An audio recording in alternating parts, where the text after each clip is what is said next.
Hello dear students, welcome to my new lecture on lattice vibrations.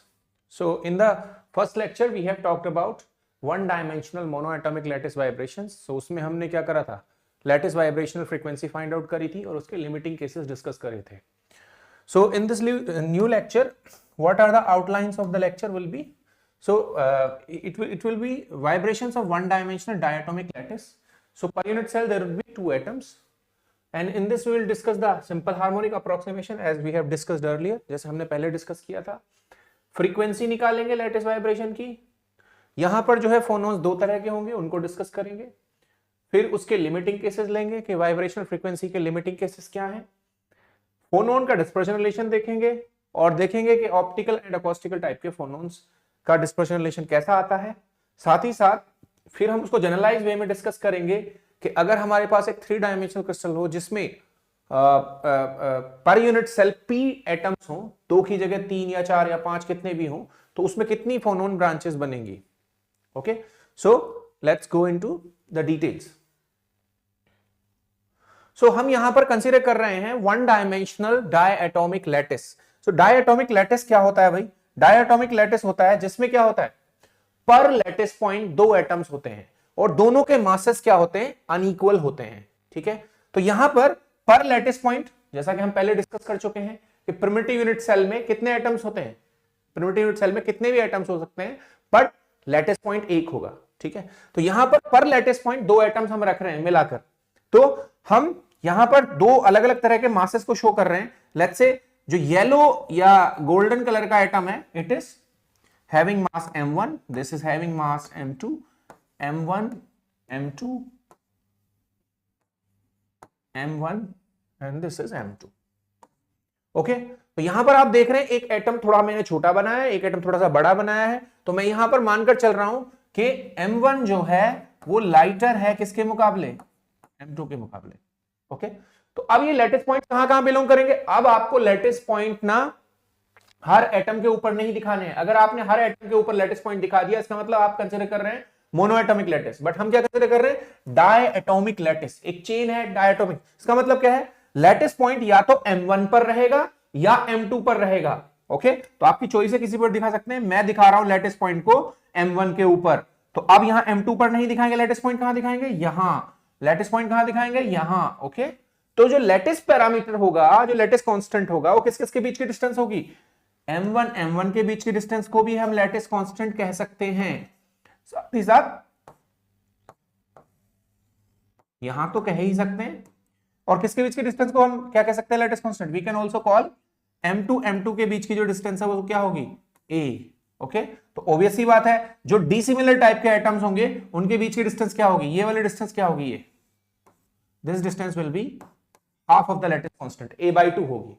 कुछ books के अंदर lattice constant इसको ले रखा है, तो बी केयरफुल. ओके, तो लैटिस कांस्टेंट क्या होता है, लैटिस कांस्टेंट 2 लैटिस पॉइंट्स के बीच की डिस्टेंस होती है, ना कि एटम्स के बीच की डिस्टेंस. इसलिए क्या कंसीडर करा है हमने, ए को सिमिलर टाइप के एटम्स के बीच की डिस्टेंस को कंसीडर करा है. ठीक है, तो अब इसमें क्या पॉइंट्स याद रखने हैं, जैसे उसमें याद रखने होते थे, इसमें हमें करना है कि number of atoms in the basis कितने हैं. जितने एटम्स बेसिस में होते हैं उतने एटम्स प्रिमिटिव यूनिट सेल में भी होते हैं. तो 2 एटम्स है, p का वैल्यू 2 है. एटम्स हम क्या कह रहे हैं, जैसे लास्ट टाइम हमने डिस्कस करा था, atoms are performing simple harmonic motion. Simple harmonic motion क्या होता है कि जो एटम है, कोई भी एटम चाहे m1 हो या m2 हो, वो क्या करेगा, वो जो उसका जो रिस्टोरिंग फोर्स होगा. तो बेसिकली सिंपल हार्मोनिक मोशन क्या है, it is to and fro motion about the mean position in which restoring force किसके डायरेक्टली प्रोपोर्शनल है. अगर डिस्प्लेसमेंट x है उसकी, तो जो उसका रिस्टोरिंग फोर्स है वो डायरेक्टली प्रोपोर्शनल टू x है. ऐसा हमने लास्ट लेक्चर में डिस्कस करा था. तो हम यहां भी क्या मान रहे हैं, दोनों ही तरह के एटम्स क्या करेंगे, सिंपल हार्मोनिक मोशन परफॉर्म करेंगे. ओके, और हम क्या मानेंगे, only nearest neighbour interaction would be considered. इसका मतलब क्या है, m1 अगर मैं इसको रेफरेंस मानता हूं इस एटम को, तो इसके नियरेस्ट नेबर्स कौन है, इसका नियरेस्ट नेबर ये एटम है और इसका नियरेस्ट नेबर ये एटम है. तो हम क्या मानेंगे कि m1 पर किसका प्रभाव होगा, किसका इफेक्ट होगा, सिर्फ इस पिछले वाले एटम का और इससे अगले वाले एटम का. यानी कि m1 पर किसका प्रभाव होगा, m2 पिछला m2 अगला. वैसे ही क्या होगा, अगर मैं इसको रेफरेंस मानता हूं तो क्या होगा, m2 के पीछे कौन होगा, m1, इसका प्रभाव होगा और इसका प्रभाव होगा. तो हमें इंटरेक्शन किसके बीच में लेना है, we need to consider only the interaction between the nearest neighbours. तो ऐसा हमने पिछली लेक्चर में भी देखा था, बट वहां से कुछ थोड़ा सा डिफरेंस है, वो क्या है वो हम देखेंगे। Okay, I am moving ahead. तो आपको जब हमें करना क्या होता है इसमें, अल्टीमेटली हमें निकालना है इसका frequency of vibration of diatomic lattice. तो ये एक डायटोमिक लैटिस है, तो लैटिस पॉइंट्स कहां कहां बिलोंग कर रहे हैं, ऑब्वियसली बात है। तो हम यहां पर लिखेंगे क्या, वही will consider, let us consider a one dimensional chain of atom, क्योंकि one dimensional chain of atom को ही हम क्या कहते हैं, we call it lattice with 2 atoms per lattice point along x axis. हम क्या मान रहे हैं, ये वाली डायरेक्शन कौन सी डायरेक्शन है, लेट्स से एक्स डायरेक्शन है। Assume atoms have masses m1 and m2, यानी कि एक का मास कितना है m1 और दूसरे का मास कितना है m2, और ये मान रहे हैं m1 क्या है, m1 क्या है, m2 से कम है, तो इसका मतलब लाइटर एटम कौन है, m1 इज लाइटर एटम। तो इस पूरे डेरिवेशन में हमने क्या माना है, m1 को लाइटर माना है, यानी कि लास्ट तक डिस्कशन करते टाइम हमें यह ध्यान रखना होगा कि हमें क्या करना है, m1 को ही लाइटर मानकर चलना है, ठीक है। The latest constant distance between 2 similar type of atoms is a। तो जैसा मैंने पिछली बार अभी बताया था पिछले पेज पर, वैसा ही। तो लेटेस्ट कांस्टेंट कहां मानेंगे, लेटेस्ट पॉइंट कहां मानेंगे, लेटेस्ट कांस्टेंट इन दोनों के बीच की डिस्टेंस को आप क्या कहेंगे, you will call it latest constant, या m2 के बीच की डिस्टेंस को भी आप लेटेस्ट कांस्टेंट कॉल कर सकते हैं। ओके, तो लेटेस्ट पॉइंट हमारा कहां बिलोंग कर रहा है, यहां से हम इसको इरेज कर सकते हैं, बिकॉज हम कहां मान रहे हैं, latest point belong, latest point is belonging to the golden colour atom. Okay, अब हमें इनकी नंबरिंग करनी होगी, जैसा हम लास्ट क्लास में करा था हमने। नंबरिंग कैसे करेंगे भाई, तो हम क्या कह रहे हैं कि ये जो लाइटर एटम है उसका मास कितना है, ये छोटा वाला एटम लाइटर हम मान रहे हैं m1, इसका मास कितना है m2, इसका मास कितना है m1, इसका मास कितना है m2, इसका मास कितना है m1, इसका मास कितना है m2। ओके, अब इन एटम्स की नंबरिंग करते हैं। क्रिस्टल के शुरुआत से क्या होगा, क्रिस्टल के शुरुआत से 1 atom, 2 atom, 3 atom and so on. तो हम उसकी नंबरिंग ऐसे करेंगे, पहला गोल्डन एटम या पहला red atom, okay, like that. तो हम इसकी जब नंबरिंग करेंगे तो हमें नंबरिंग में क्या ध्यान देना है, we need to consider that कि ये जो है ये वाला एटम, ये कौन सा एटम है, this atom is nth atom, यानी कि शुरुआत से कौन सा गोल्डन एटम है, ये nth। ओके, उससे पिछला जो एटम है रेड एटम, वो कौन सा एटम है, sth एटम, यानी कि कौन सा sth एटम है शुरुआत से, कौन सा रेड कलर का एटम है शुरुआत से, sth। ये वाला कौन सा है, इट इज ऑब्वियस सी बात है, इससे पिछला n-1, इससे पिछला यहां से s-1, इससे पिछला, इससे अगला, s से अगला रेड कलर का है ना, तो क्या होगा, रेड कलर है तो क्या होगा s+1, और ये वाला कौन सा होगा n+1। Are you getting this. अभी हमने क्या करा है, एटम्स की जो नंबरिंग पहले n n n ऐसे होती थी, n n+1 n+2, और पीछे क्या होती थी n-1 n-2, उसको अब हमने नंबरिंग को डिफरेंट कर दिया, एक को nth टाइप का माना है और एक को sth टाइप का माना है। ओके, तो you can understand that why we are considering them different, because क्योंकि अब 2 अलग अलग तरह के एटम्स है तो उनकी गिनती अलग चलेगी। तो ये कौन सा एटम है, मान लिया n का वैल्यू 10 कर दिया आपने, ओके, n का वैल्यू 10 है, इसका मतलब 10वां गोल्डन एटम है। ओके, उससे पिछला कौन सा है, ठीक है, उससे पिछला जो है वो sthवां, मान लिया 10वां रेड एटम है या हैवियर एटम है। ओके, तो उससे पिछला रेड एटम कौन सा होगा, 9वां, यहां पर आएगा s। तो गिनती जो चल रही है वो हैवियर एटम्स की s में चल रही है, और जो गिनती जो चल रही है लाइटर एटम्स की वो किस में चल रही है, n में चल रही है। क्लियर होगी बात, ठीक है। अब हम जानते हैं ये कौन सी पोजीशन है, this is mean position. Mean position मतलब अगर हम मानते हैं क्या, एटम अपनी मीन पोजीशन पर हिला नहीं है, ओके, इक्विलिब्रियम पोजीशन पर बैठा हुआ है, तो उसके रेस्पेक्ट में जब लैटिस वाइब्रेट करेगा तो क्या होगा, वो एटम अपनी जगह से हिल जाएगा। तो ये कितना डिस्प्लेस करेगा अपनी मीन पोजीशन से, जब वो डिस्प्लेसमेंट करेगा तो हम मानते हैं, ऑब्वियस सी बात है, हम क्या मानते थे, u मानते थे। ये कितना डिस्प्लेस करेगा अपनी जगह से, us-1। ये वाला कितना डिस्प्लेस करेगा अपनी मीन पोजीशन से, ये करेगा un-1। ये वाला कितना डिस्प्लेस करेगा अपनी मीन पोजीशन से, it will displaced by us। ये कितना डिस्प्लेस करेगा अपनी मीन पोजीशन से, it will B displaced by un। ये कितना डिस्प्लेस करेगा अपनी मीन पोजीशन से, will be displaced by us plus 1 and how much it will displace, ये कितना डिस्प्लेस करेगा भाई, it will be displaced by un plus 1। Okay, तो ऊपर वाला जो पोजीशन है वो है मीन पोजीशन, ये और ये वाला क्या है, डिस्प्लेस्ड पोजीशन। ठीक है, तो आपको क्या लिखना है वहां पे, लिखना है late us consider 1D chain of diatomic lattice with 2 atoms per lattice point. Okay, and atoms have unequal masses, जिसमें m1 क्या है, lighter and m2 is heavier। lattice constant is a, lattice constant a is the distance between two similar type of atoms, either m1 m1 और m2 m2, और उनके displacements क्या हैं accordingly उनके number के हिसाब से। nth atom, nth वहां जो atom है हमने किसको माना है, we assume lighter atom, और sth वहां जो atom है we have considered it heavier atom। Okay, उसी के हिसाब से इनकी गिनती करी गई है शुरुआत से। ओके, अब हमें करना क्या है, अब हमें बेसिकली यहां पर इक्वेशन ऑफ मोशन लिखना है। किस किस के लिए, हमें पहले हम क्या करते थे, लास्ट जब मोनो एटॉमिक लैटिस पढ़ा था तो हमने पढ़ा था equation of motion of only one type of atom, but यहां पर होगा equation of motion of 2 types of atoms. Lighter का भी लिखना है और हैवियर का भी लिखना है। तो हम क्या करेंगे, हम 2 एटम्स को रेफरेंस एटम मानेंगे, हम इसको nth एटम को रेफरेंस एटम मानेंगे एक बार में, और एक बार में sth एटम को हम रेफरेंस एटम मानेंगे। तो जब मैं nth को रेफरेंस मानूंगा तो इसका अगला नियरेस्ट नेबर कौन होगा, अगला होगा s+1। ओके, और पिछला कौन होगा, s, यानी कि n को कंसीडर करते टाइम हमें s+1 और s का यूज करना है। और जब हम s को रेफरेंस मानेंगे तो उसका अगला कौन है, नेक्स्ट इज n, और पिछला कौन है, n-1। ठीक है, तो हमें बेसिकली किन एटम्स का यूज करना है, इन 4 का, n-1, s, n, s+1। Okay, ठीक है, अब हमें इसकी जरूरत पड़ेगी। देखिए ध्यान से जरा, हम कह रहे हैं क्या कि ये जो nth एटम है, ओके, इसका शुरुआत से, क्रिस्टल के शुरुआत से कितना दूर होगा ये, अगर लैटिस कांस्टेंट a है और ये nवां एटम है तो क्या होगा, इसका जो डिस्टेंस होगा क्रिस्टल के स्टार्टिंग से, it would B na।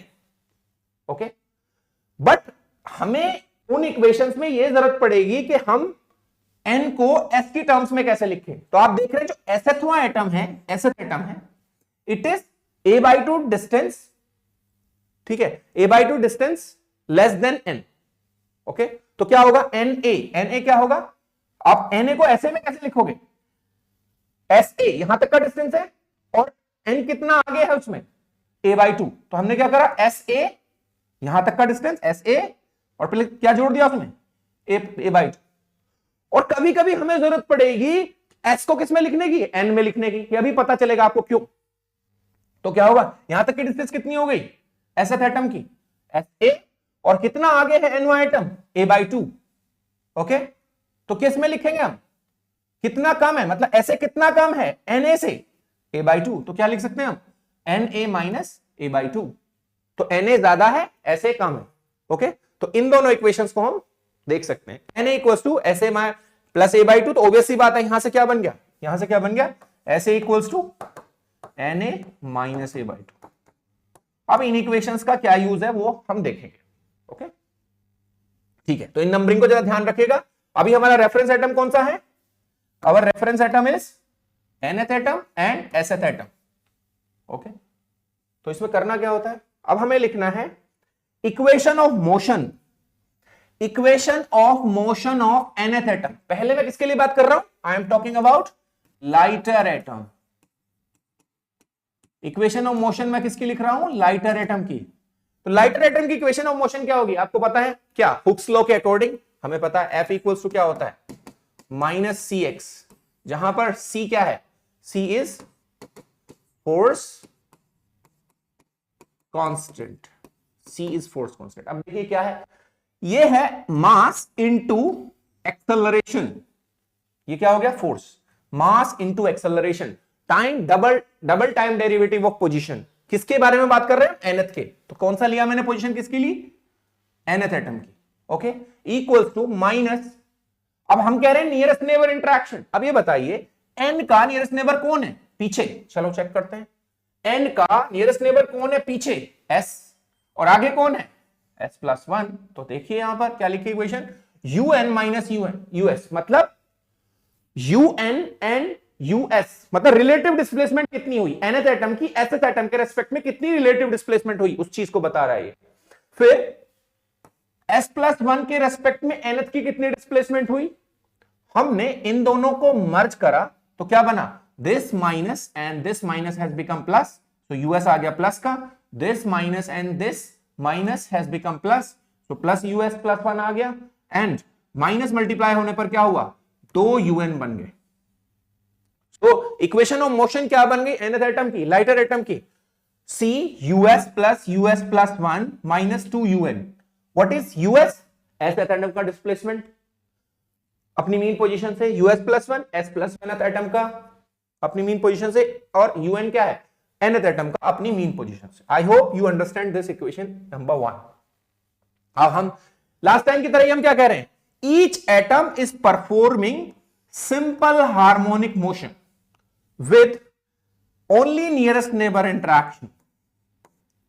Okay, तो आप जानते हैं कि जो सिंपल हार्मोनिक मोशन की इक्वेशन होती है उसमें क्या होता है, सिंपल हार्मोनिक मोशन की इक्वेशन क्या होती है, अगर मैं nth एटम के लिए लिख रहा हूं UN equals to a e power i omega t minus k na, इस इक्वेशन को हम पहले भी देख चुके हैं और समझ चुके हैं। ये क्या रिप्रेजेंट करता है, a क्या है, एम्पलीट्यूड है, किसका, amplitude of lighter atom wave. Okay, तो amplitude of lighter atom wave, और B क्या है, amplitude of heavier atom, heavier atom.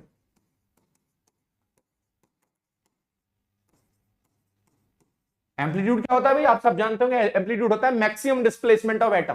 तो A वाला कितना मैक्सिमम डिस्प्लेस कर सकता है, सॉरी लाइटर वाला कितना मैक्सिमम डिस्प्लेस कर सकता है A, और हैवियर वाला कितना डिस्प्लेस कर सकता है B। Okay, what is omega, omega is frequency of vibration, जिसको हम निकालना चाहते हैं। What is K is wave vector. What is N है एटम का नंबर, A क्या है, लैटिस कांस्टेंट। तो आप इसको बिल्कुल समझ गए होंगे। UN क्या है, A amplitude e power i omega t, harmonic motion in time, minus k Na, के x की जगह क्या आ गया Na। क्लियर, नाउ एसएथ एटम क्योंकि हैवियर एटम है इसलिए एम्पलीट्यूड क्या होगा। अब एक बार बताओ, सेम फोर्स लगाकर आप दो मासेस को क्या कर रहे हो, दो मासेस को डिस्प्लेस करा रहे हो, तो क्या होगा, सेम फोर्स अप्लाई किया हुआ है, तो ऑब्वियसली बात है लाइटर एटम ज्यादा डिस्प्लेस करेगा, हैवियर एटम कम डिस्प्लेस करेगा। इसलिए एम्पलीट्यूड दोनों के सेम नहीं है, ए एंड बी अलग अलग लिखे गए। पिछली बार क्या होता था, सेम थे। ओके, तो बी क्योंकि एसवाई एटम कौन सा है, SS atom is heavier atom, I omega T minus k s A. Okay, so अब हमें हमने किस में कन्वर्ट करना है इसको, इस एस को बदलना है एन में। तो हमारी इक्वेशन क्या है भाई, एस को एन में बदलने वाली, एस की जगह हम क्या लिख देंगे, एस ए की जगह एन ए माइनस बाई 2। तो वही करा हमने यहां पर, क्या के एस ए, तो क्या करा k n a. Okay, k n a minus a by 2। तो चूंकि एक माइनस पहले से है यहां पर, तो क्या होगा, जब ये बाहर जाएगा अलग कर देंगे हम इसको, सेपरेट कर देंगे, तो क्या हो जाएगा, it will become plus. Okay, तो ये हो जाएगा आई के ए बाई 2 प्लस का। ठीक है, क्योंकि यहां पर ऑलरेडी क्या था, there was a minus over here. Okay, I hope you understand that. Okay, आगे बढ़ते हैं। Then we will write the equation of S plus 1, उससे नेक्स्ट एटम N से अगला, तो वो भी हैवियर एटम है, एम्पलीट्यूड B, फ्रीक्वेंसी ओमेगा, के S plus a. Okay, S plus a, तो क्या होगा, जब हम वापस से इसमें किसमें बदलेंगे, S प्लस ए। ओके, तो S को जब हम क्या लिखेंगे, when we will write s a equal to n a minus a by 2, और इसमें क्या करेंगे, S प्लस 1 है ना, सो क्या होगा, S plus 1 a will be what, s a plus a. तो क्या होगा बेसिकली, ये हो जाएगा क्या, n a plus a by 2, plus sign आ जाएगा। I hope you understand that. Minus है यहां पर, प्लस ए करने पर ए बाई 2 होगा, तो क्या होगा यहां, व्हाट यू गॉट हियर, आपको क्या मिला भाई, यहां पर मिला माइनस, क्योंकि प्लस था ना यहां पर, माइनस, जबकि यहां क्या मिला था हमें, plus. Okay, now using equation number 1, what was equation number 1, ये वाली इक्वेशन, इस इक्वेशन में हम क्या करेंगे, इसको पुट कर देंगे। ओके, किस किस को, यूएन को, यूएस को, यूएस प्लस 1 को और यूएन को, सारी वैल्यूज पुट करिए। ओके, तो हमारा जो लेफ्ट हैंड साइड है वो है m1 लाइट एटम का mass double derivative with respect to u n. तो अब किसका डेरिवेटिव लेंगे, टाइम के रेस्पेक्ट में, e power i omega T. तो e power i omega T, जब भी हम e पावर x का डिफरेंशिएशन करते हैं तो क्या होता है, e पावर x बनता चला जाता है और जो भी उसके मल्टीप्लाई में होता है वो प्रोडक्ट में आ जाता है। तो क्या होगा, यहां से डेरिवेटिव करने पर i ओमेगा दो बार आएगा। ओके, क्या हो गया भाई, i ओमेगा का होल स्क्वायर बन गया क्या, माइनस का ओमेगा स्क्वायर। ओके, तो ये बन गया क्या, m1 माइनस ओमेगा स्क्वायर और ये एज इट इज बच जाएगा। ओके, और ये एम्पलीट्यूड कांस्टेंट प्रोडक्ट में आ गया यहां पे। नेक्स्ट राइट हैंड साइड क्या था भाई, c times US. Okay, US को किसकी टर्म्स में लिखना है, यूएन की टर्म्स में। तो क्या बनेगा, b e power i omega T minus के एन ए और ये प्लस का आ गया। ये कौन सा है भाई, इट इज यूएस। और ये कौन है भाई, इट इज यूएस प्लस 1। देखो इसमें क्या है, what is extra, e power minus i k by 2 minus 2 UN. UN में क्या है, के एन ए, बट उसका एम्पलीट्यूड क्या है, एन है ना, तो लाइटर वाला है। ये क्या है, हैवियर, ये भी क्या है, heavier. Okay, now this is left hand side and this is right hand side, just equate them, उनको बराबर कर दीजिए। तो क्या बनेगा भाई, what you got, minus m1 square omega, क्या कैंसिल होगा भाई इनमें, व्हाट विल बी कैंसिल्ड, आप देख सकते हैं ये पार्ट, ये वाला जो पार्ट है, this is common in all, ये इसमें भी है, इसमें भी है और इसमें भी है। तो क्या बचेगा इसके बाद, you will get m1 omega square a c b e power, इन दोनों में क्या होगा, एक है e power i k by 2, दूसरा क्या है minus e power i k by 2 minus 2a।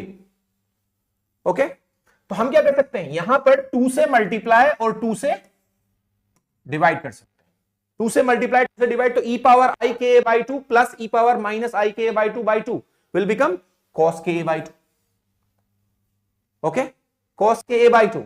तो इससे क्या होगा, जो a कोफिशिएंट है, ये वाला a कोफिशिएंट और यहां भी a कोफिशिएंट है, इसको लेफ्ट हैंड साइड में ले आओ, a को कॉमन ले लो, तो क्या बन जाएगा, दिस वाज नेगेटिव एंड जब इसको इधर लाओगे तो क्या होगा, इट विल बिकम पॉजिटिव। सो बच जाएगा कितना, this term will become positive, क्योंकि इसके साथ मल्टीप्लाई में क्या है, 2c minus m1 omega square, सो ये a विल बी कॉमन और इसको जब लेफ्ट हैंड साइड में लाओगे तो माइनस बनेगा, b कोफिशिएंट को बाहर ले लिया, 2c cos k by 2 equals to 0। So this is equation number 2, please understand that. Okay, now अब हम क्या कहेंगे, सिमिलरली किसके लिए भाई, for sth atom. Sth atom कौन सा एटम है भाई, sth atom is heavier atom. Heavier atom मतलब m2। तो उसकी इक्वेशन ऑफ मोशन क्या होगी, उसकी इक्वेशन ऑफ मोशन होगी m2 double time derivative of u s equals to minus c. किसको हम ले रहे हैं, अब देखेंगे भाई, पीछे जाके देखते हैं कि एसेथ एटम जो है उसका नियरेस्ट नेबर कौन है, एसेथ एटम का नियरेस्ट नेबर, ये रहा एसेथ एटम, इसका नियरेस्ट नेबर है n-1 पीछे और n है आगे। ओके, तो आपको जो डिस्प्लेसमेंट लेनी है वो किसके रेस्पेक्ट में लेनी है, किसके रिलेटिव में लेनी है, n-1 एंड n। तो चलते हैं वहां लिखते हैं, क्या हो जाएगा भाई, यहां पर हो जाएगा क्या, एस को ले रहे हो ना आप, किसके रेस्पेक्ट में, उससे पिछले n-1 माइनस किसके रेस्पेक्ट में, यूएस, उससे अगला कौन है, यूएन। ओके, तो क्या हो गया भाई यहां पर equation has become c, minus से मल्टीप्लाई कर दो, सी को कॉमन ले लो, क्या बन जाएगा ये, it will become un-1 plus un-2 us। Okay, equation बन गई। अब फिर से वही करना है आपको, यूएस क्या होगा भाई यहां पर, व्हाट यूएस इज हैवियर है, तो एम्पलीट्यूड क्या होगा, b e पावर आई ओमेगा टी, कितना दूर है शुरुआत से क्रिस्टल की, के ऐसे। ओके, बट एस के रेस्पेक्ट किससे बात करनी है, एस को बात करनी है n से और n माइनस 1 से, सो क्या होगा un will be a e power i omega t minus के एन ए। ओके, बट यहां लेफ्ट साइड में है s, तो मुझे n को s में बदलना पड़ेगा। तो s को n में कैसे बदलते हैं भाई, देखो जरा, n को s में, यहां पर देखिए n को s में कैसे बदलते हैं, n a इक्वल्स टू है s a plus a by 2, तो वो रख देते हैं वहां पे। ओके, तो क्या हो जाएगा यहां पे, ये हो जाएगा a e power i omega t minus k s ए। अब यहां पर है na की जगह S a plus a by 2, तो यहां पर क्या बनेगा माइनस के ए बाई 2। अगर आप un माइनस 1 को लिखेंगे तो होगा a e power i omega t minus k n minus 1 a equals to क्या हो जाएगा a e power i omega t minus k s a की फॉर्म में लिखना है, तो क्या होगा, it will become i plus का k बाई 2। ओके, तो इन तीनों को जब हम फिर से क्या करेंगे, पुट करेंगे इस इक्वेशन में, कैंसलेशन करेंगे। Okay, then what type of equations we will get, what type of equation we will get, कैसी इक्वेशन बनेगी, इक्वेशन बनेगी इस तरह की, जैसे कौन सी इक्वेशन बनी थी, इक्वेशन नंबर 2, इक्वेशन नंबर 2 बनी थी, तो इसको एडजस्ट करने पर आपके पास इक्वेशन नंबर 3 आएगी। ओके, तो इक्वेशन नंबर 2 में क्या था, कौन सा मास था, इक्वेशन नंबर 2 में अगर आप देखेंगे तो mass was lighter, equation number 2 में मास लाइटर था। यहां पर कौन सा मास है, यहां पर है heavier mass. Okay, now from equations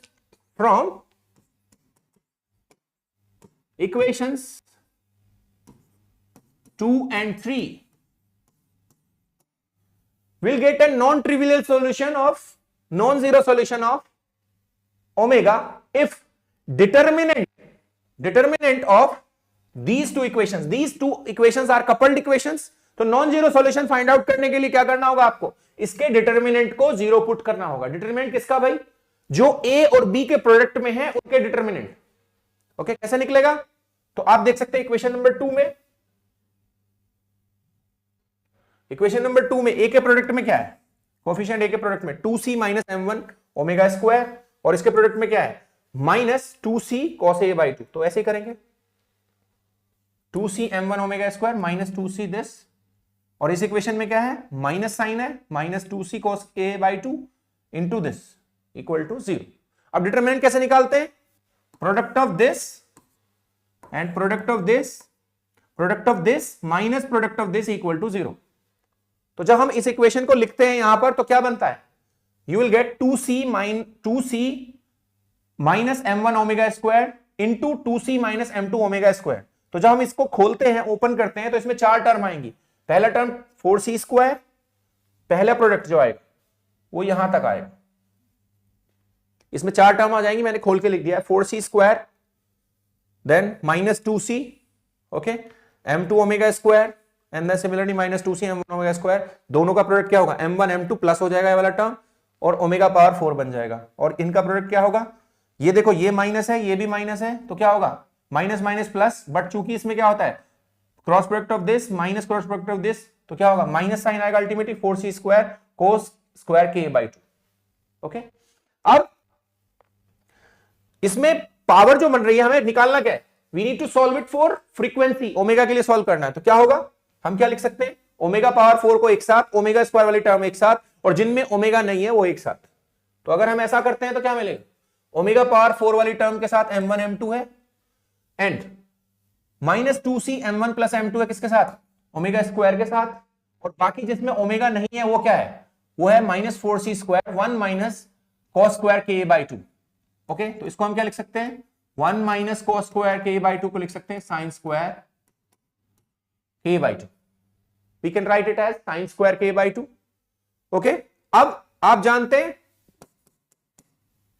solution of this quadratic equation, x के लिए सॉल्व करेंगे तो क्या होगा, श्रीधराचार्य फार्मूले से आप उसको सॉल्व करेंगे तो x इक्वल टू क्या होगा, इसका आपको पता होगा a x square plus b x plus c, this is famous Sridharacharya equation.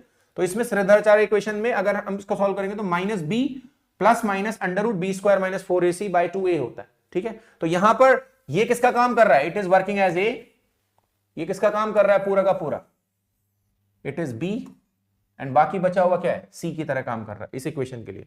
तो जब हम इसको सॉल्व करते हैं तो क्या होगा, सॉल्व किसके लिए होगा, क्योंकि यहां ओमेगा पावर 4 है और यहां होता है एक्स स्क्वायर, तो हम इसको ऐसे भी लिख सकते हैं क्या, ओमेगा स्क्वायर का स्क्वायर। ओके, तो किसके लिए सॉल्व होगा, it will solve for omega square. और ओमेगा स्क्वायर के कितने सॉल्यूशंस आएंगे, क्योंकि यहां प्लस माइनस है, will get 2 solutions of omega square. Okay, तो हमने यहां पर क्या करा, बी का वैल्यू पुट करा।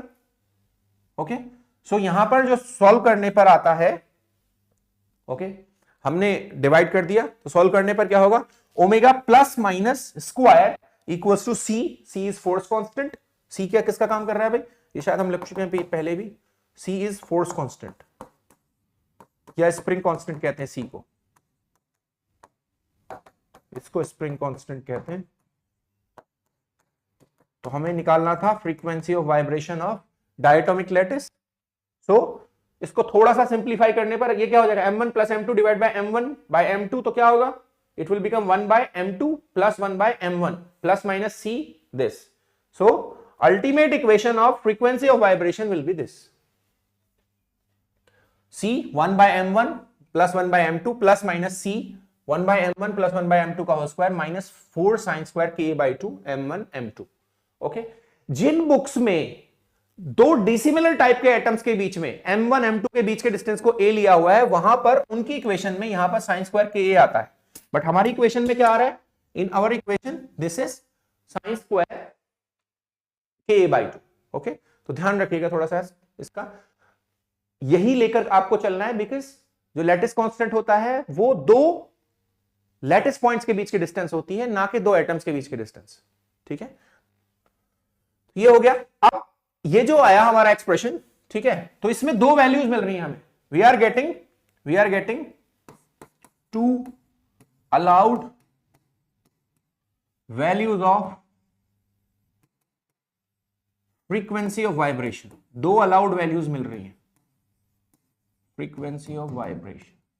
जो प्लस वाला साइन है ओमेगा प्लस, उसको हम कहते हैं ऑप्टिकल ब्रांच, जो कि किसके करस्पॉन्डिंग आती है, ऑप्टिकल फोनॉन्स के। और इसमें जो ओमेगा माइनस है वी कॉल इट अकॉस्टिकल ब्रांच, क्योंकि वो कौन से फोनॉन्स के लिए आती है, अकॉस्टिकल फोनॉन्स के लिए। ठीक है, तो यहां पर जैसे मोनो एटॉमिक लैटिस में सिर्फ एक टाइप के फोनॉन्स बनते थे, यहां पर दो टाइप्स के फोनॉन बनेंगे। कौन कौन से, एक प्लस के लिए कहेंगे उसको हम ऑप्टिकल, और माइनस के लिए हम क्या कहेंगे उसको, अकॉस्टिकल। ओके, तो इसके लिमिटिंग केसेस डिस्कस करेंगे, इसके स्पेशल केसेस डिस्कस करेंगे हम यहां पे। ठीक है, तो लिमिटिंग केसेस ध्यान दीजिएगा, लिमिटिंग केसेस। पहले मैं किसका डिस्कशन कर रहा हूं, I am discussing about optical branch. तो मैं डिस्कस कर रहा हूं किसके बारे में, ओमेगा प्लस स्क्वायर के बारे में। ओके, तो इस तरह का फोनोन या इस तरह का जो ब्रांच है वो कब जनरेट होता है, इस तरह का ब्रांच है, इस तरह का फोनोन तब जनरेट होता है जब दो एटम्स ओके अपोजिट टाइप का मोशन करते हैं, यानी कि they vibrate in opposite phase, they oscillate in opposite phase. तो ऐसे जो जनरेट होती है वेव, उसको हम कौन सी वेव कहते हैं, we call it optical wave. और उसके साथ जो एसोसिएटेड फोनोन है उसको हम कहते हैं क्या, ऑप्टिकल फोनोन। इसको कैसे समझेंगे, इसको ऐसे समझिए, जैसे हमारे पास एक NaCl क्रिस्टल का वन डायमेंशनल चेन है, तो क्या होगा, वन डायमेंशनल चेन में क्या होगा, Na कैसा चार्ज रखेगा, Na it will contain positive charge, Cl minus will contain negative charge. Okay, तो अगर हम क्या कहेंगे, M1 लाइटर होता है तो उसको M1 ले लिया, इसको क्या ले लिया M2, इसको क्या ले लिया M1, इसको M2, क्योंकि Cl भारी होता है, Na हल्का होता है, इसलिए क्या कर सकते हैं आप, M1 Na प्लस को मान सकते हैं और M2 Cl माइनस को मान सकते हैं। तो उनके चार्जेस क्या होंगे, डिफरेंट होंगे। ओके, अब बेसिकली है क्या, दोनों जो एटम्स हैं Na का भी और Cl का भी, वो सेम लैटिस पॉइंट पर बिलोंग करेंगे, आंसर इज यस। तो हमने पढ़ा है क्या, NaCl क्रिस्टल में जो क्रिस्टल है NaCl क्रिस्टल, उसमें लैटिस कौन सा होता है, FCC, और बेसिस में कितने एटम्स होते हैं, दो। एक Na का और एक Cl का, या हम कह सकते हैं क्या, एक NaCl मॉलिक्यूल होता है उसकी बेसिस में। ओके, तो अगर हम इस पर कोई EM रेडिएशन अप्लाई करते हैं, we apply some electromagnetic radiation, कोई ऑप्टिकल वेव लगाते हैं इसके ऊपर, तो ये उसका इलेक्ट्रिक, ओके, एंड ये लेट्स से टाइम। ओके, तो क्या होगा भाई, अगर ये इलेक्ट्रिक फील्ड, इसका मैग्नेटिक फील्ड मैं शो नहीं कर रहा हूं, हम जानते हैं इलेक्ट्रोमैग्नेटिक वेव में यानी ऑप्टिकल वेव में क्या होता है, इलेक्ट्रिक फील्ड अगर इस तरफ है, मैग्नेटिक फील्ड इस तरफ है, तो direction of wave propagation will be in this side. Okay, because all the three are mutually perpendicular. Okay, वो मैं डिस्कस नहीं कर रहा हूं। तो बेसिकली किसी स्टैटिक चार्ज को कौन डिस्प्लेस करा सकता है, इलेक्ट्रिक फील्ड, इसलिए मैग्नेटिक फील्ड की हम बात नहीं कर रहे हैं यहां पर। तो क्या होगा, अब जब यहां पर ये इलेक्ट्रोमैग्नेटिक रेडिएशन हम डाल रहे हैं इसके ऊपर, तो क्या होगा, मान लिया इस तरह का हम रेडिएशन डाला हमने, तो क्या होगा, जो पॉजिटिव चार्ज है वो किधर डिस्प्लेस होगा भाई, फील्ड के डायरेक्शन में, इस हाफ साइकिल में फील्ड के डायरेक्शन में डिस्प्लेस होगा, तो वो ऊपर जाएगा पॉजिटिव चार्ज पहली हाफ साइकिल में। ओके, नेगेटिव चार्ज पर फोर्स किधर लगता है, क्योंकि हमें पता है फोर्स का इक्वेशन क्या होता है, फील्ड इलेक्ट्रिक फील्ड में होता है Q इंटू E। अगर चार्ज पॉजिटिव होगा तो फोर्स फील्ड के डायरेक्शन में ही लगेगा, और चार्ज अगर नेगेटिव होगा तो इलेक्ट्रिक फील्ड का जो वेक्टर है अगर वो प्लस एक्स में है, तो जो फोर्स का वेक्टर होगा वो माइनस एक्स में होगा। Is it clear with you? तो इस हाफ साइकिल में, पहली हाफ साइकिल में जब इलेक्ट्रिक फील्ड अप डायरेक्शन में पॉइंट कर रहा है, तो पॉजिटिव चार्ज ऊपर डिस्प्लेस होगा, नेगेटिव चार्ज नीचे डिस्प्लेस होगा। अगली हाफ साइकिल में यहां पर अगर इलेक्ट्रिक फील्ड डाउन डायरेक्शन में है, तो पॉजिटिव चार्ज डाउन जाएगा एंड नेगेटिव चार्ज अप जाएगा। तो इससे क्या होगा, they will oscillate in different phases. अगर पॉजिटिव ऊपर जा रहा है तो नेगेटिव नीचे जा रहा है, तो उनका फेज क्या है, अपोजिट। तो इस तरह जो वेव जनरेट होती है हम उसको कौन सी वेव कहते हैं, this type of wave is known as optical wave. और इसके साथ जो एसोसिएटेड फोनोन होगा हम उसका कौन सा फोनोन कहेंगे, ऑप्टिकल फोनोन कहेंगे। ठीक है, तो आप ये बात समझ सकते हैं। ठीक है, ओके। अब यहां पर अगर हम क्या करते हैं, इस बात को दिखाना चाहते हैं इक्वेशन से, मैथमेटिकल इक्वेशन से। वैसे मैंने फिजिकली आपको बता दिया कि कैसे होगा ये। अगर आप मैथमेटिकल इक्वेशन से बताना चाहते हैं तो आप इक्वेशंस 2 और 3 का यूज कर सकते हैं। कहां पर, near centre of brilliant zone. अब ये ब्रिलियन जोन क्या है, brilliant zone it is a French word, ठीक है, French scientist. Okay, brilliant zone क्या है, ब्रिलियन जोन है, ठीक है, it is Brillouin zone boundaries are basically those k values at which Bragg's condition is satisfied। तो वो हमने पिछली क्लास में पढ़ा है, उसको देख लेना। ठीक है, तो basically centre of brilliant zone कहां होता है, ब्रिलियन जोन का सेंटर होता है जब k 0 की तरफ टेंड करता है। ओके, तो जब k क्या होता है, k किसका उल्टा होता है, k is reciprocal to 2 pi by lambda. तो जब क्या होता है, लैम्डा क्या होगा, ठीक है, लैम्डा इज लार्ज, तो k क्या होगा, k would be very small। Okay, तो near centre of the Brillouin zone क्या होता है, उसको बोलते हैं हम long wavelength limit. Long wavelength lambda अगर लार्ज है तो क्या होगा, k would be low। ठीक है, तो near centre of the Brillouin zone k is tending to 0, so cos k by 2 जो है इक्वेशन नंबर 2 में, इक्वेशन नंबर 2 देखें भाई जाके, कहां है इक्वेशन नंबर 2,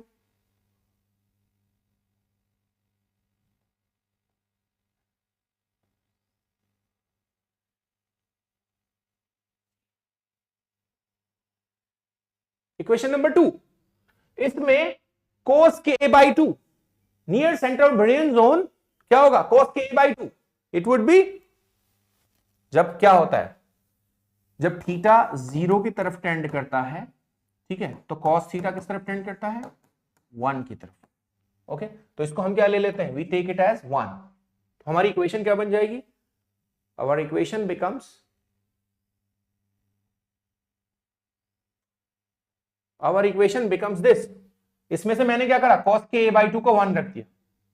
ओके, और यहां से इक्वेशन को एडजस्ट करके क्या कर लिया, बेसिकली मैंने इसको इस तरह एडजस्ट कर लिया। बेसिकली जो c, ये वाला 2c है और ये वाला 2c एक साथ ले लिए, कॉमन ले लिया 2c। ओके, और इससे मैंने क्या करा, ओमेगा स्क्वायर बाय 2c की वैल्यू निकाली। I found omega square by 2c value, तो उसकी वैल्यू जो आई वो आई a minus b m1 by a।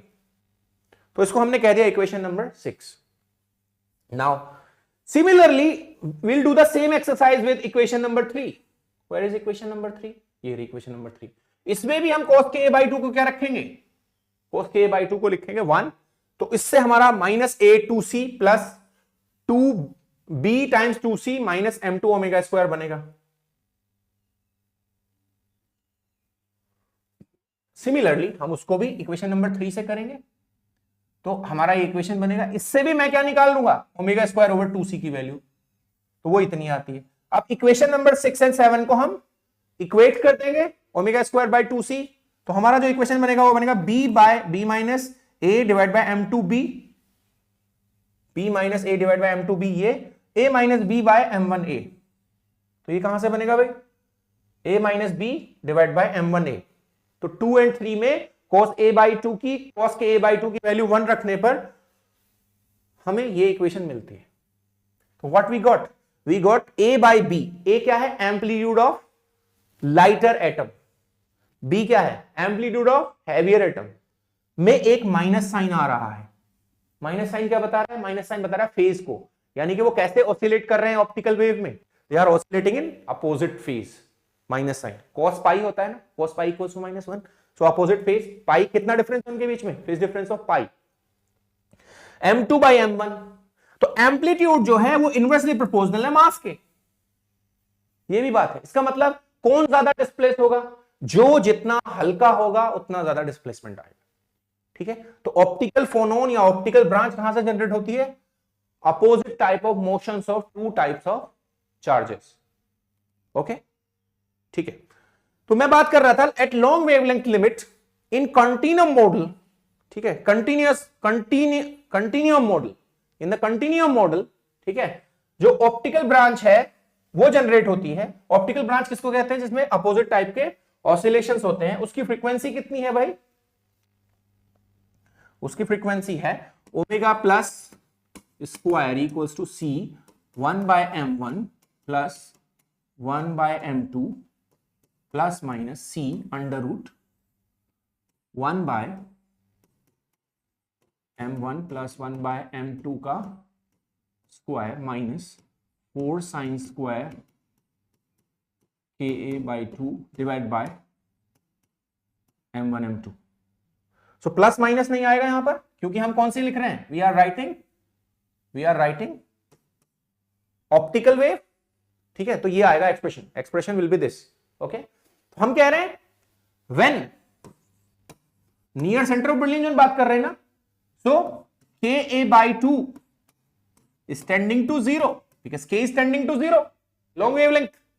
तो इससे क्या होगा, ये वाला जो टर्म है सेकंड टर्म फर्स्ट टर्म के मुकाबले ये क्या होगा, दिस विल टेंड टू 0 ना।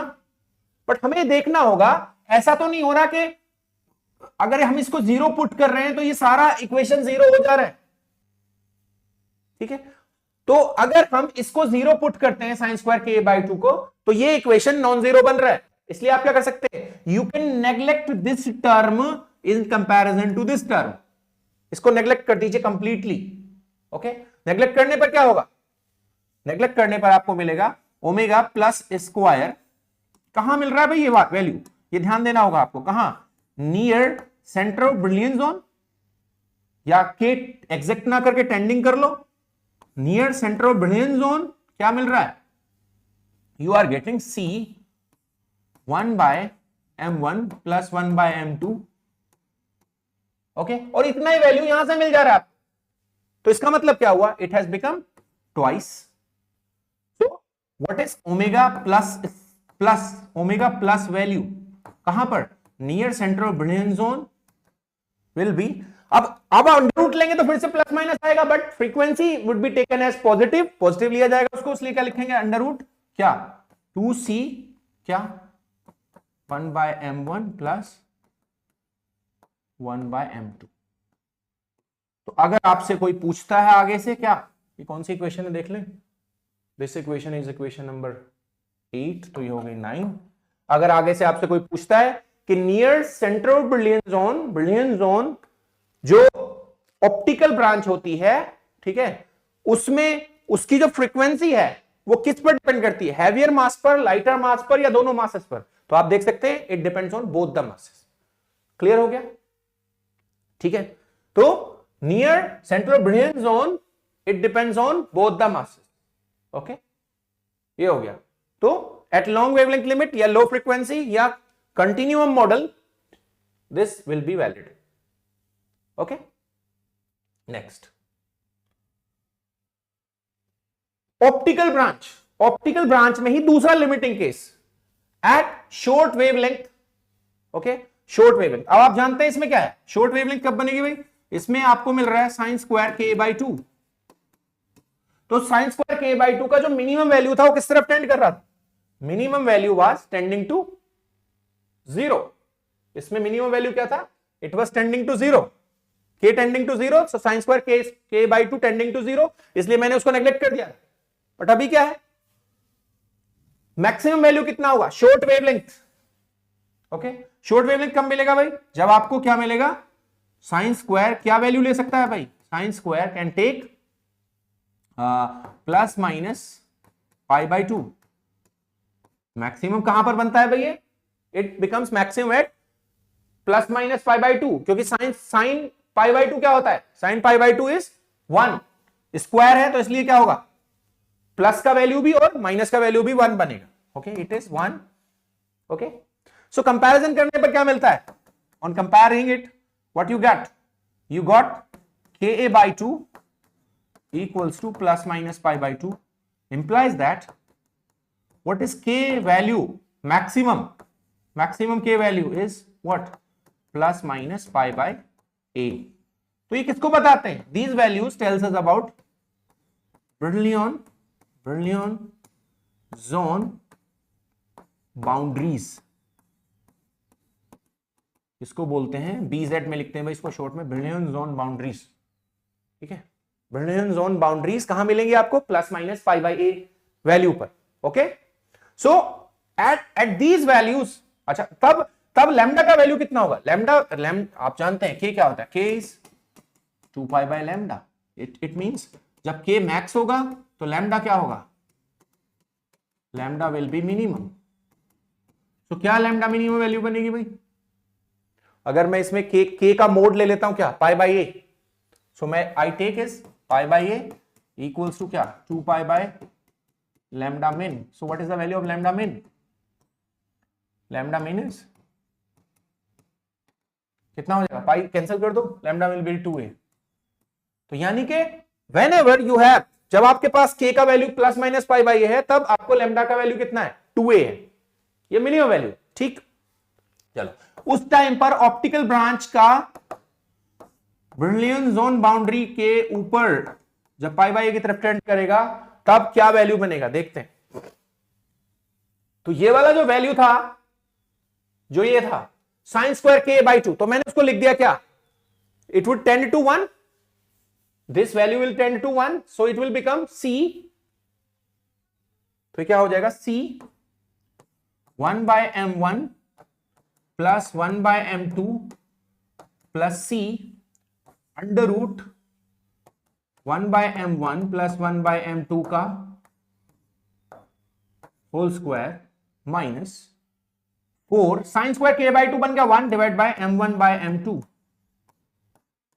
ओके, जब आप इसको ओपन करोगे 1 by m1 whole square 1 by m2 whole square plus 2 divide by m1 m2 और इसके साथ मिक्स करोगे तो क्या बन जाएगा, ये जो टोटल है वो किसका वैल्यू, इसका वैल्यू क्या ये क्या किसका वैल्यू बन जाएगा, ये इट विल बिकम, ये जो है ये वाला, ये बेसिकली बन जाएगा क्या, 1 by m1 minus 1 by m2 का होल स्क्वायर का अंडर रूट। ओके, अब मैंने 1 by m1 minus 1 by m2 ही क्यों लिखा, क्यों 1 by m2 minus 1 by m1 नहीं लिखा, क्योंकि हमें पता है m1 लाइटर है तो 1 बाय m1 ग्रेटर होगा 1 बाय m2 से, इसलिए मैंने इसको ऐसे लिखा। ओके, तो इसमें ऐड कर दीजिए तो क्या होगा भाई, नियर Brillouin zone boundary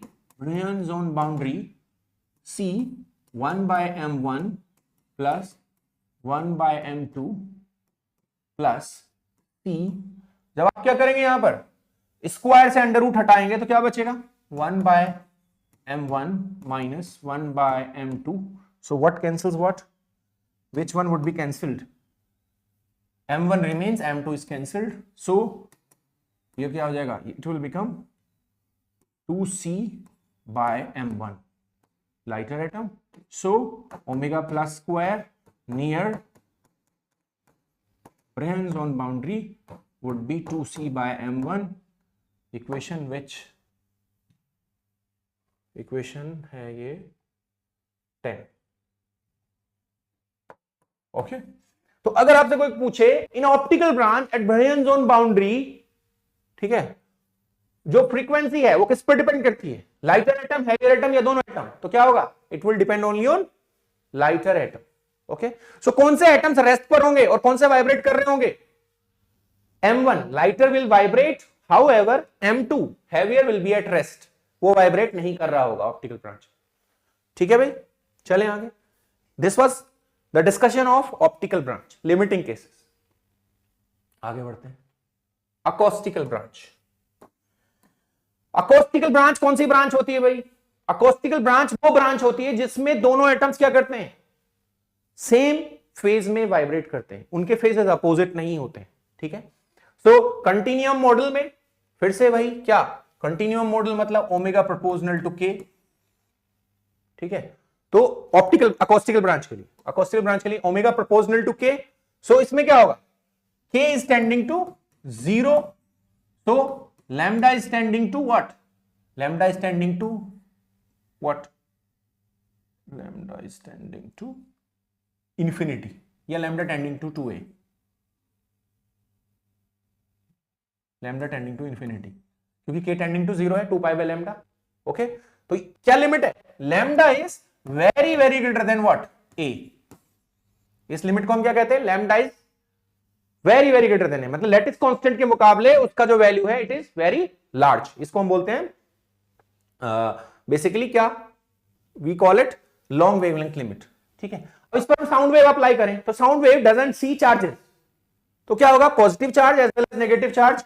अगर ये सोडियम है m1, ये क्लोरीन है, सोडियम है, क्लोरीन है, एक हैवियर एक लाइटर है, तो क्या होगा, दोनों का जो डिस्प्लेसमेंट है वो सेम डायरेक्शन में चलेगा. ओके तो इससे क्या होगा, इसको हम कौन सी ब्रांच कहते हैं, अकोस्टिकल ब्रांच का मतलब यही है जब दोनों एटम्स क्या करेंगे, सेम फेज में ऑसिलेट करेंगे, then we call it acoustical branch. जब अपोजिट फेज में करेंगे तो we call it optical branch. अब बात समझिए, इसको कैसे दिखाएंगे भाई मैथमेटिकली, फिर से वही भाई क्या करना है आपको, आइदर यू टेक इक्वेशन 2 और इक्वेशन 1. तो इक्वेशन 2 या इक्वेशन 3, सॉरी इक्वेशन 2 या इक्वेशन 3 का इस्तेमाल करना है हमें. What is equation 2, this is equation 2. Okay so अब हम क्या करें, हमें पता है ऑप्टिकल ब्रांच में, ठीक है, ऑप्टिकल ब्रांच में at k equals to 0 what is omega value. चलो देख लेते हैं, पहले वो देख लेते हैं. ओमेगा की क्या वैल्यू बनेगी अगर मैं k का वैल्यू 0 पुट कर दूं अकोस्टिकल ब्रांच में, acoustical branch, this is acoustical branch. Acoustical branch की फ्रीक्वेंसी क्या है भाई, ओमेगा माइनस का स्क्वायर इक्वल्स टू बनती है c 1 by m1 plus 1 by m2, okay, minus c under root 1 by m1 plus 1 by m2 square minus 4 sine square k by 2 by m1 m2. This is frequency of acoustical branch. Minus sign आता है इसमें. Okay at k equals to 0, अगर मैं k को 0 put कर दूं तो omega minus का वैल्यू कितना आएगा जरा बताएंगे मुझे. अगर मैं इसको 0 पुट कर देता हूं यहां तो ये sine this second term will become 0, so क्या हो जाएगा, c 1 by m1 plus 1 by m2 minus under root हटने पर क्या होगा 1 बाय m1 प्लस m2, तो ये 0 हो जाएगा या नहीं. तो अकोस्टिकल ब्रांच की पहचान क्या है, मान लिया आपको कोई डिस्पर्शन रिलेशन आ गया ओमेगा एंड k का, तो हाउ वुड यू रिकॉग्नाइज कि ये अकोस्टिकल का है ऑप्टिकल का है. सिंपली अगर k 0 पर ओमेगा 0 बन जाए तो अकोस्टिकल का है, और k 0 रखने पर अगर ओमेगा 0 ना बने तो समझ लो वो क्या है, ऑप्टिकल है. तो अकोस्टिकल ब्रांच में k 0 पर क्या हो जाता है, ओमेगा 0. अब इसका इस्तेमाल मैं इक्वेशन 2 में करूंगा, ठीक है, टू प्रूव दैट कि वो सेम डायरेक्शन में ऑसिलेट करते हैं, सेम फेज में ऑसिलेट करते हैं. इक्वेशन 2 पर चलते हैं, ये रही इक्वेशन 2. इसमें क्या करिए आप, ओमेगा का वैल्यू 0 कर दीजिए, किसके लिए, फॉर, ठीक है, फॉर अकॉस्टिकल ब्रांच। इसको 0 कर दीजिए किस पर, K0 पर, तो क्या बनेगा भाई यहां से यू विल गेट A2C, इसको मैंने 0 कर दिया क्योंकि मुझे पता है ओमेगा 0 है, माइनस B ओके इंटू क्या 2C, इसका कितना वैल्यू हो गया cos 0 इज 1 प्लस का 1 इक्वल्स टू 0, तो क्या होगा भाई यहां से you will get A equals to plus B। पिछली बार क्या आ रहा था A by B equals to minus M2 by M1, यहां पर पॉजिटिव आ रहा है, इसका मतलब क्या है ऑसिलेशन क्या है, सेम फेज में या अपोजिट फेजेस में, it would be in same phase. Equation 3 से भी सेम रिजल्ट आएगा, अगर करेंगे तो इससे भी सेम रिजल्ट मिलेगा, nothing else will be there.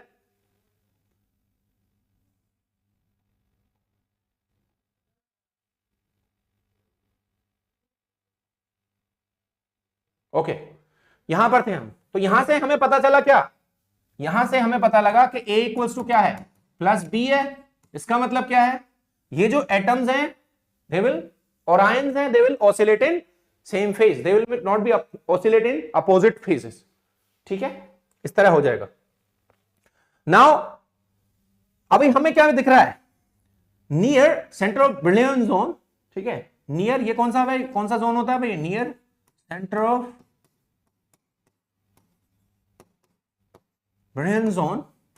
Centre of brilliant zone कहां होता है, जब K टेंडिंग टू 0 होता है, ओके तो K जैसे ही 0 रख रहे हैं एग्जैक्टली सेंटर पर ओमेगा का वैल्यू 0 हो जा रहा है, ओके तो इससे हमें कुछ पता नहीं लग रहा हो क्या रहा है, तो हमें ओमेगा की वैल्यू नॉन जीरो चाहिए, इसलिए हम क्या करेंगे, we'll apply the limiting case, we'll apply the limiting case, क्या लिमिटिंग केस अप्लाई करेंगे, we'll apply if K is tending to 0 not exactly 0, तब क्या होता है भाई sine square Ka by 2 becomes what, sine square Ka by 2 becomes Ka by 2 और उसका भी स्क्वायर, क्योंकि स्क्वायर है ये sine Ka by 2 tending to Ka by 2, उसका स्क्वायर स्क्वायर हो जाएगा, ठीक है। तो हम क्या करेंगे यहां पर जो ओमेगा माइनस वाला वैल्यू है C, उसको थोड़ा सा हम क्या करेंगे मैन्युपुलेट करेंगे, माइनस साइन है, अब इसमें से क्या करो यू टेक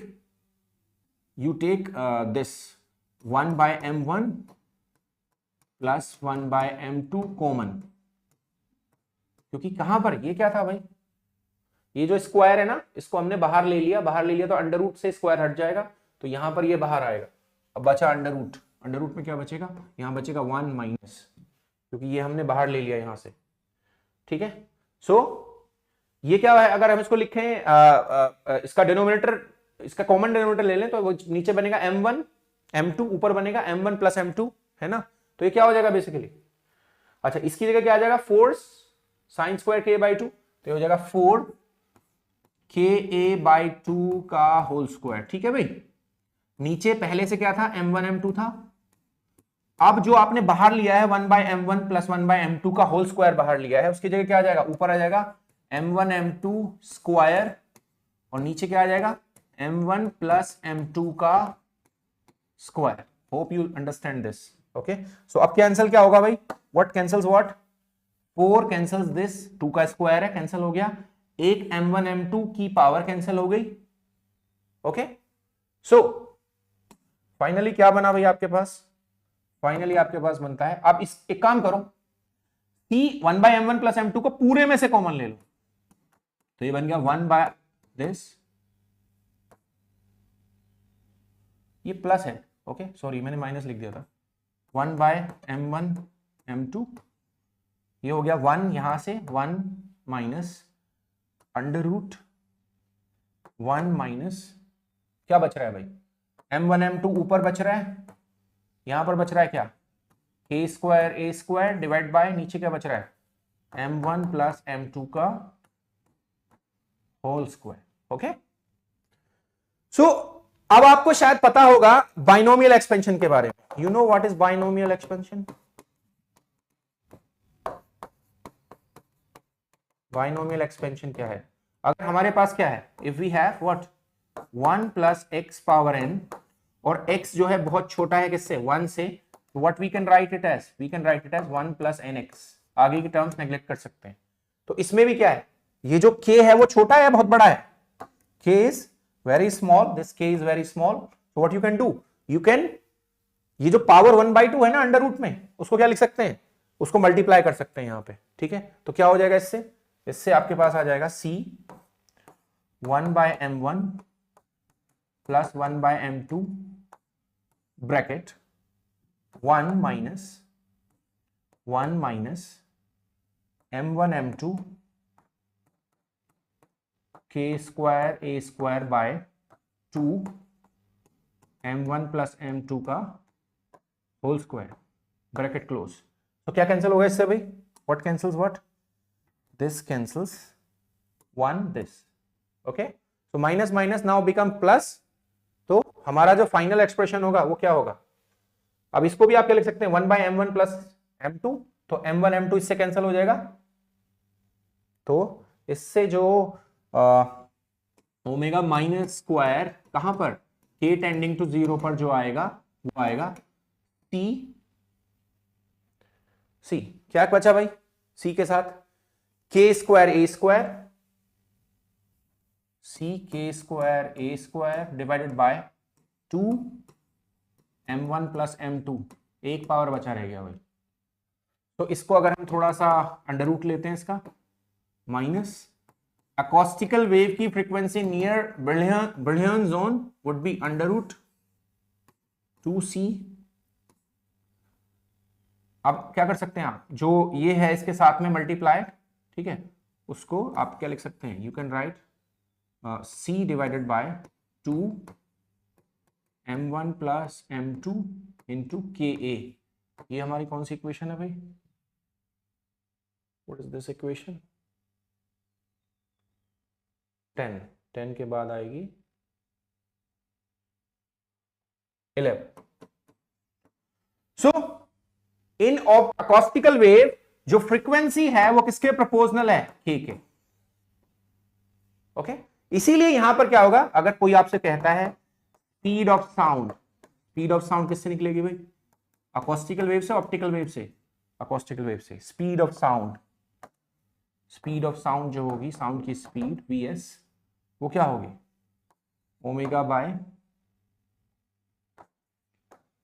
के, कितनी होगी ओमेगा बाय के, या group velocity D omega by D के। ये किसको रिप्रेजेंट कर रहा है, it is representing phase velocity, it is representing group velocity, okay. तो जब ये प्रोपोर्शनल के होता है तो ग्रुप एंड फेज वेलोसिटीज क्या आती हैं, under root c divide by 2 m1 plus m2, equation number 12। हम यहां पर क्या कह रहे हैं, group and phase velocities are same, vg vp are same, vg equals to vp। तो मीडियम कैसा है, ठीक है, शॉर्ट लॉन्ग वेवलेंथ लिमिट में अकॉस्टिकल वेव के लिए मीडियम कैसा है, ठीक है, this medium is dispersive medium या non dispersive medium, non dispersive medium, non dispersive medium, ठीक है। I hope this is clear to you. VGVP कैसे बराबर आ गए, और स्पीड ऑफ साउंड निकालने के लिए बोलता है तो इस तरह एक्सपेंड करके निकालेंगे, ठीक है भाई। नेक्स्ट अकॉस्टिकल ब्रांच का शॉर्ट वेवलेंथ लिमिट। अब शॉर्ट वेवलेंथ लिमिट कहां बनती है भाई, के में। शॉर्ट वेवलेंथ लिमिट बनती है, हमें पता है पिछली बार अभी किया था हमने ऑप्टिकल वेव के लिए, साइन स्क्वायर के बाई 2। कब मैक्सिमम वैल्यू बनेगी 1, और वो कब बनेगी, वो बनेगी साइन स्क्वायर प्लस माइनस 5/2, यानी कि के का मैक्सिमम वैल्यू कितना है, प्लस माइनस π/a। तो लैम्डा का मिनिमम वैल्यू कितना है तब, lambda minus 2a, twice of lattice constant जब बन जाता है तब ये लिमिट बनती है, ओके। तो हमारा जो एक्सप्रेशन था कौन सा वाला, ओमेगा माइनस का, कौन सा वाला, इस वाले एक्सप्रेशन में, ओमेगा माइनस के एक्सप्रेशन में, अगर हम क्या करते हैं यहां पर क्या रख देते हैं, 1 रख देते हैं, ठीक है। तो ये किसका होल स्क्वायर बन जाएगा, पिछली बार की तरह, ये टोटल जो है अगर हम इसको 1 रखते हैं तो it will become whole square of what, whole square of 1/m1 minus 1/m2। कैसे देखते हैं, तो मैं कह रहा था यहां पे अगर हम क्या करते हैं ओमेगा माइनस स्क्वायर लिखते हैं, कहां पर, नियर ब्रेन जोन बाउंड्री, तो c 1/m1 plus 1/m2 minus C। Okay, क्या बन जाएगा ये जब हम 1 रखेंगे तो it will become 1/m1 minus 1/m2 square का अंडर रूट। ओके, सो इसमें क्या कैंसिल होगा, what cancels what in this, what type of mass would be cancelled, lighter या heavier, lighter would be cancelled, तो क्या आंसर आएगा, it would be under root 2c/m2, equation number 13।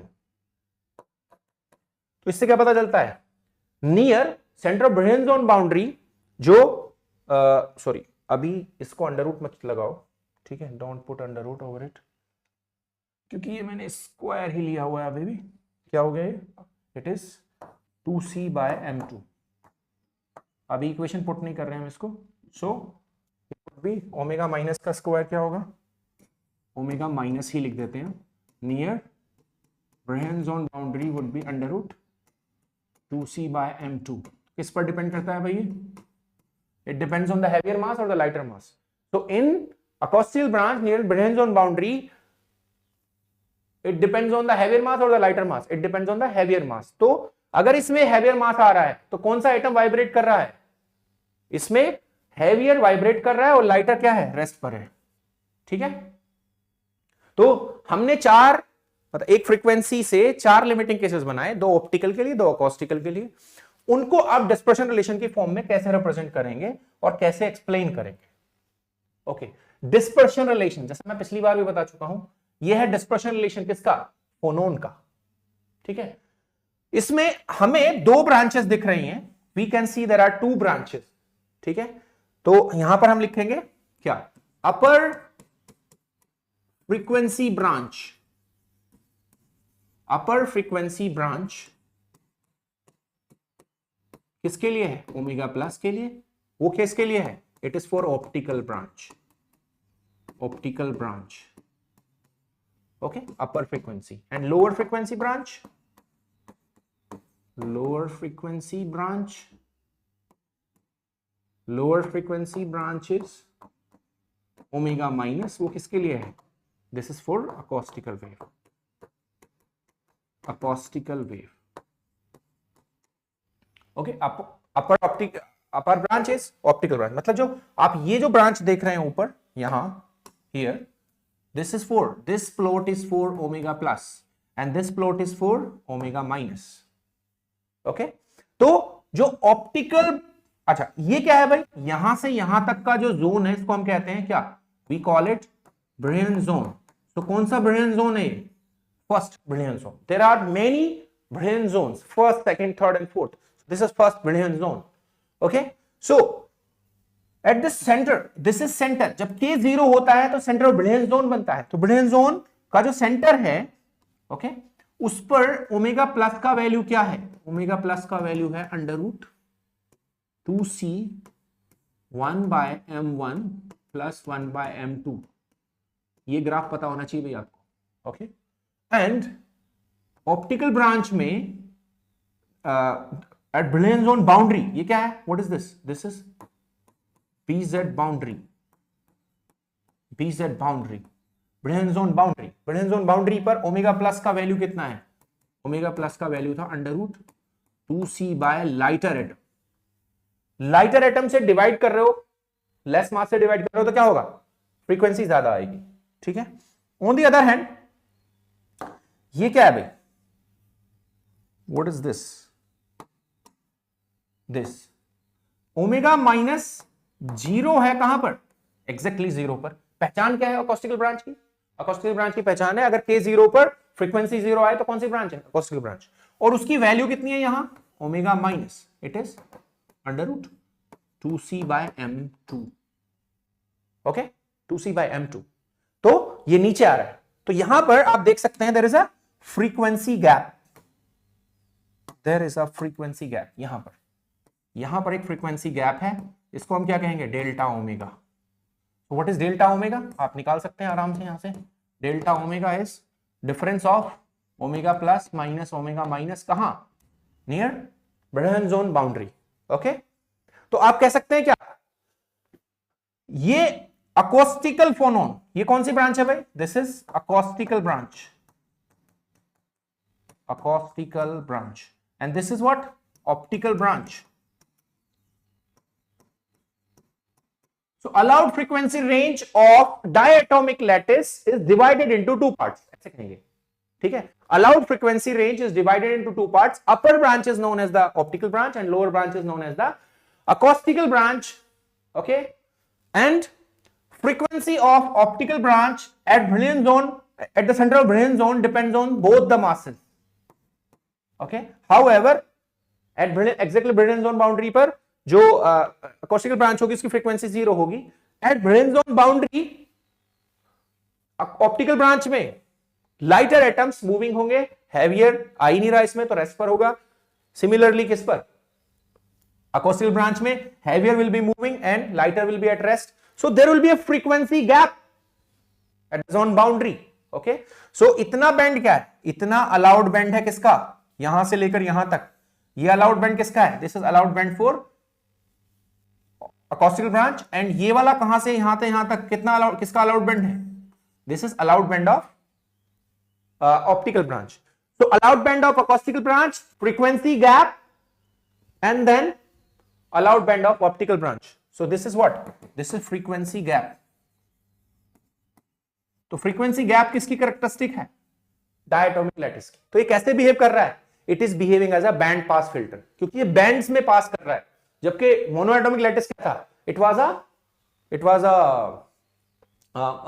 low pass filter. क्योंकि वो low को pass कर रहा था, high को block कर रहा था. ये bands में pass कर रहा है, तो it is a band pass filter. तो ये क्या है? एक diatomic lattice is band pass filter. It is a band pass filter. Okay? तो ये करेंगे यहां पर, ठीक है? And we have also discussed earlier also VG का वैल्यू यहां पर कितना होगा? VG at Brillouin zone boundary, चाहे कोई सी भी ब्रांच हो, VG will be 0. At Brillouin zone boundary VG will be 0. चाहे ऑप्टिकल ब्रांच, ऑप्टिकल फोनोन की आप ग्रुप वेलोसिटी निकाल रहे हो या अकॉस्टिकल फोनोन की ग्रुप वेलोसिटी निकाल रहे हो, it will be 0 at this. Okay, so this was all about diatomic lattice. इसमें एक चीज और डिस्कस करना चाहूंगा मैं. This is quite important. So हमें अगर नंबर ऑफ ब्रांचेस निकालनी हो जनरलाइज केस में, ठीक है, जनरलाइज केस में नंबर ऑफ ब्रांचेस निकालनी हो तो क्या करना होगा? ठीक है, हम दो चीजें कंसिडर करेंगे यहां पर. Number of atoms in primitive unit cell अगर P है, ओके, और हर प्रिमिटिव यूनिट सेल में कितने एटम्स हैं? हर प्रिमिटिव यूनिट सेल में कितने एटम्स है? P. और कितनी प्रिमिटिव यूनिट सेल्स है क्रिस्टल के अंदर? पूरे क्रिस्टल में कितनी प्रिमिटिव यूनिट सेल्स है? N. ओके, एक प्रिमिटिव यूनिट सेल में कितने एटम्स हैं? P. और क्रिस्टल में पूरे में कितनी प्रिमिटिव यूनिट सेल्स हैं? N. तो Pn किसको रिप्रेजेंट करेगा? Pn will represent total number of atoms in crystal. Total number of atoms in crystal. Okay, तो Pn ये हो गया. ठीक है, तो अगर हमारे पास डायमेंशन है 1, 2 या 3, तो कितनी नंबर ऑफ टोटल ब्रांचेस होंगी? अगर क्रिस्टल 1D है तो total branches will be P. अगर क्रिस्टल है 2D तो total number of branches will be 2P. Okay, अगर क्रिस्टल है 3D तो total number of branches will be 3P. जिनमें से कितनी अकॉस्टिकल होंगी? 1D में 1, 2D में 2, 3D में 3 अकॉस्टिकल. तो कितनी ऑप्टिकल बची भाई? P-1 1D में. कितनी बची इसमें? 2P-2. इसमें कितनी बची? 3P. में से कितने कम करने अकॉस्टिकल? 3P-3. अगर नंबर ऑफ ब्रांचेस पूछ रहा है कहीं पर आपको, तो क्या पता होना चाहिए आपको कि कितने एटम्स है प्रिमिटिव यूनिट सेल में. जैसे फॉर एग्जांपल मान लिया आपके पास डायमंड क्यूबिक क्रिस्टल है, तो उसके अंदर प्रिमिटिव यूनिट सेल में कितने एटम्स हैं? डायमंड क्यूबिक की उसकी प्रिमिटिव यूनिट सेल में 2 एटम्स हैं. ठीक है, तो डायमंड क्यूबिक कितना डायमेंशनल क्रिस्टल है? It is a 3 dimensional crystal. ठीक है, तो टोटल ब्रांचेस कितनी होंगी? 3 dimensional crystal 3, total branches will be 3P. कितने एटम्स है प्रिमिटिव यूनिट सेल में? P 2. तो कितनी टोटल ब्रांचेस होंगी? 6 में से 3 क्या होंगी? अकॉस्टिकल. और 3 ही क्या होंगी? ऑप्टिकल. ठीक है, तो ये तो हो गया ब्रांचेस के बारे में. अब है नंबर ऑफ मोड्स के बारे में. What is number of modes? अगर आपके पास कोई फ्री एटम है तो हाउ मेनी मोड्स? ठीक है, it can vibrate in how many modes? मान लिया आपके पास एटम्स की चेन है, ठीक है, या 3 डायमेंशनल एटम्स की चेन है, मतलब वो एक्स में भी है, वाई में भी है और जेड में भी है, तो उसके कितने वाइब्रेशन के मोड्स हो सकते हैं? तो अगर हम एक सिंगल एटम की बात करेंगे तो वो क्या कर सकता है, एक्स में वाइब्रेशन कर सकता है, वाई में वाइब्रेशन कर सकता है एंड जेड में वाइब्रेशन कर सकता है, ठीक है। तो कितने मोड हो गए पर atom? There are 3 modes of vibration, okay. तो बेसिकली क्या है, जितने एटम होंगे उतने ही मोड्स ऑफ वाइब्रेशन होंगे। पीएन क्या है? Number of atom. ये एन क्या था? Number of primitive unit cells in crystal. तो पीएन क्या हो गया? Number of atom. तो एक एटम कितने मोड में वाइब्रेट कर सकता है? अगर 3 डायमेंशनल क्रिस्टल है तो 3 डायमेंशनल क्रिस्टल है तो एक एटम 3 मोड में वाइब्रेट कर सकता है। इसीलिए टोटल मोड्स ऑफ वाइब्रेशन कितने होंगे? अगर क्रिस्टल 3D है तो 3pn। कितने मोड्स ऑफ वाइब्रेशन होंगे भाई? 3pn।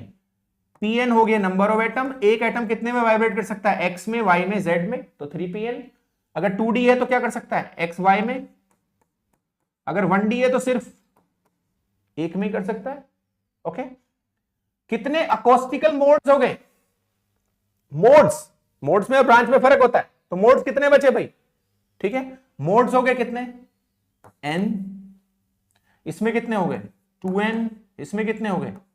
3n। और इसमें कितने बचे? p minus 1 into n।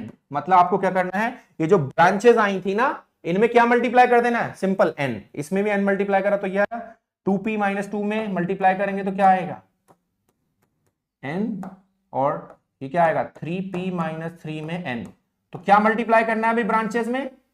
Branches में अगर आप total number of primitive unit cells in crystal multiply कर देंगे तो क्या मिल जाएगा आपको? मोड्स, ठीक है।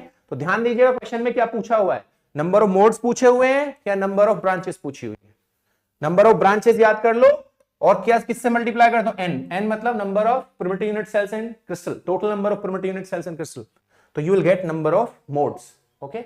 अगर पूरे क्रिस्टल में एक ही यूनिट सेल है तो क्या होगा? Number of branches and number of modes will be equal, okay. So we will stop this lecture here, okay. इस पर जो बेस क्वेश्चंस हैं monoatomic as well as diatomic के, वो हम नेक्स्ट लेक्चर में डिस्कस करेंगे। So please watch this video, okay, share it, okay, share this knowledge with your friends, subscribe this. Thank you. See you in the next class.